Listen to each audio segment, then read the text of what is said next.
Everyone, आप लोगों का स्वागत है मेरे एक और वीडियो में। आज का जो टॉपिक होने वाला है वो होने वाला है आर्टिकल का सेट नंबर 3, जिसमें हम सब डिस्कस करेंगे आर्टिकल 21 से लेकर के आर्टिकल 30 तक। ठीक है, जिसको अनुच्छेद बोलते हैं आप सब हिंदी में। चलिए वीडियो की शुरुआत करते हैं। चैनल पे नए हैं तो चैनल को सब्सक्राइब कर लेंगे आप सब। अगर आपको इसका पीडीएफ चाहिए तो टेलीग्राम चैनल का लिंक मैं डिस्क्रिप्शन में दे दिया हूँ, जल्दी से ज्वाइन कर लें और फ्री ऑफ कॉस्ट पीडीएफ पा सकते हैं। ठीक है, चलिए अभी हम सब कर रहे हैं भाग 2।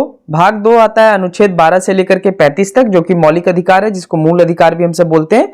तो पिछले वीडियो में हम सब आर्टिकल 20 तक पढ़ चुके थे। चलिए आर्टिकल 21 से हम सब देखते हैं। ठीक है, तो अनुच्छेद 21 क्या है?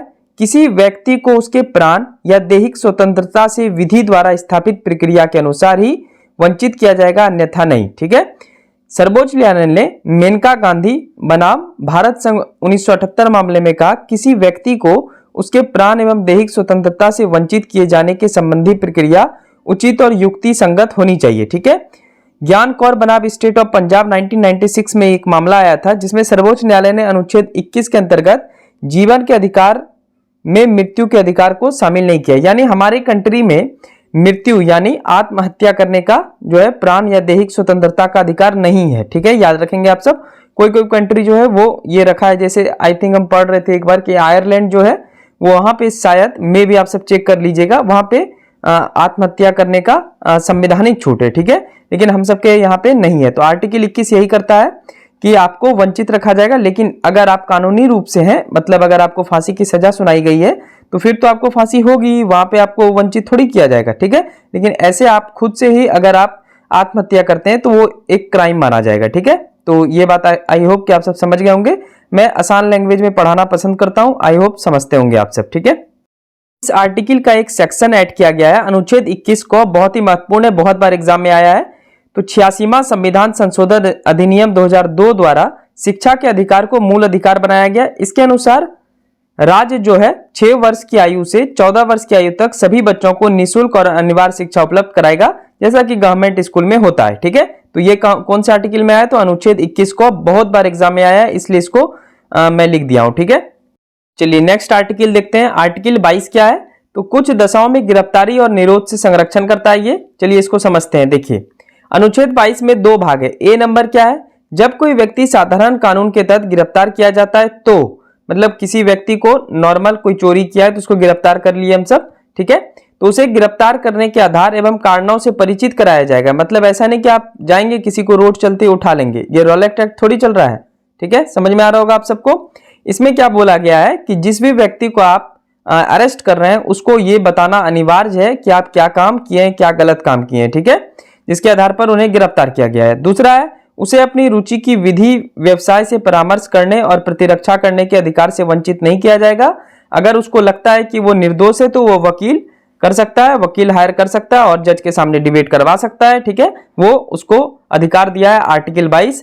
तीसरा, गिरफ्तारी के 24 घंटे के अंदर निकटतम न्यायाधीश के समक्ष प्रस्तुत किया जाएगा। ठीक है, किसी को अगर आप पकड़ेंगे तो आप जो भी निकटतम न्यायाधीश है, चाहे वो सिविल कोर्ट हो, हाई कोर्ट हो या फिर सुप्रीम कोर्ट तक तो नहीं जा पाएगा, लेकिन सिविल कोर्ट और हाई कोर्ट तक मतलब सुप्रीम कोर्ट भी इंक्लूड कर सकते हैं, लेकिन वहां तक कोई चोरी के केस में थोड़ी चली जाएगा। ठीक है, तो आप निकटतम न्यायाधीश के समक्ष उसको प्रस्तुत करेंगे, लेकिन यह विदेशी शत्रु और निवारक गिरफ्तार व्यक्ति को प्राप्त नहीं है। ठीक है, अभी आगे समझेंगे ये क्या है निवारक।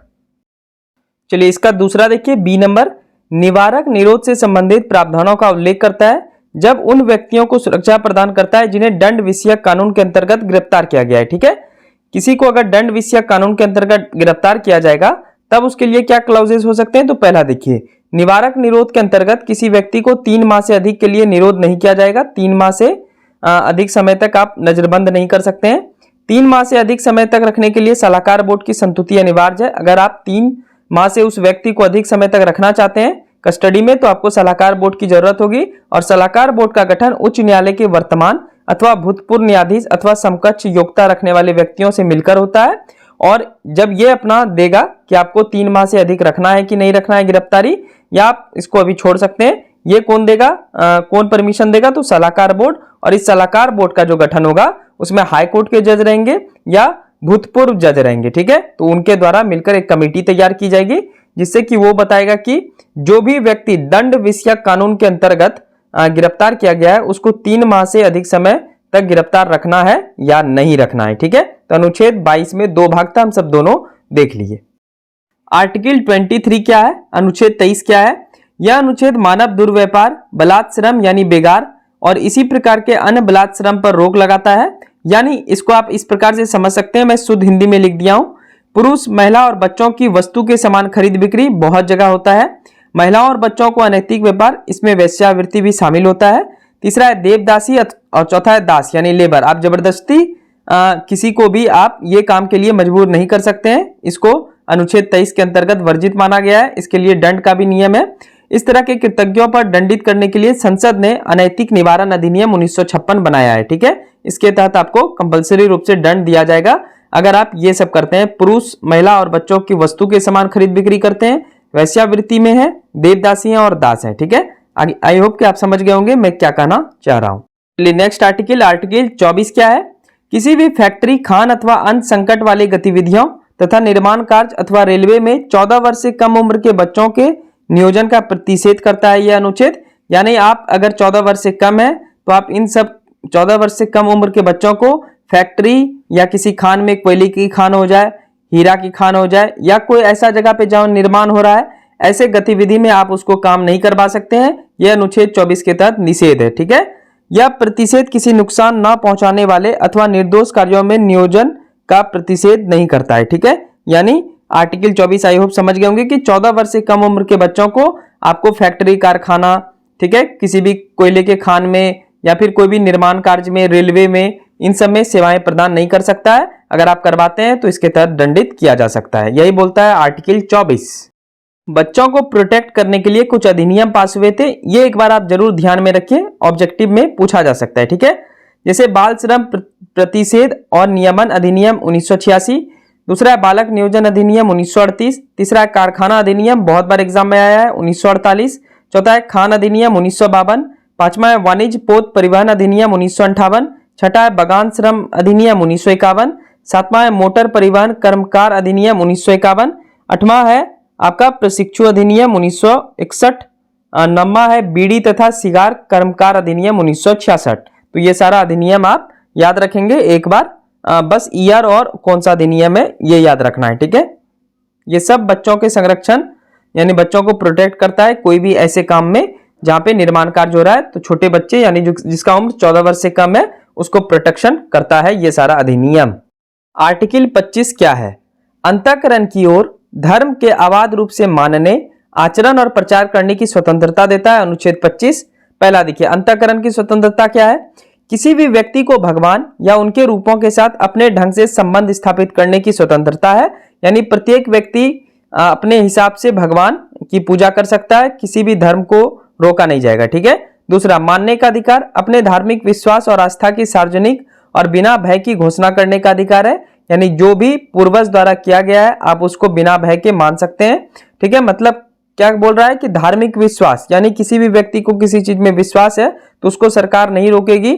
अगर किसी व्यक्ति को एक मूर्त में विश्वास है, कृष्ण जी में विश्वास है, शिव जी में विश्वास है तो उसको सरकार प्रोटेक्ट करेगी। ये नहीं कि नहीं आप विश्वास नहीं मानिए, नहीं होता है, ऐसा सरकार नहीं करेगी। ठीक है, हम सबको आर्टिकल 25 ये स्वतंत्रता देता है कि हम अपने हिसाब से अपने धार्मिक अवस्था को मान सके, धार्मिक स्वतंत्रता है। ठीक है, तीसरा है आचरण का अधिकार, धार्मिक पूजा परंपरा समारोह करने और अपने आस्था विचारों का प्रदर्शन करने की स्वतंत्रता है। यानी यज्ञ बहुत जगह होता है, अभी हमारे गांव में भी रिसेंटली हुआ था, तो इन सब का जो भी प्रचार प्रसार करने का अधिकार है वो आर्टिकल 25 हम सबको देता है।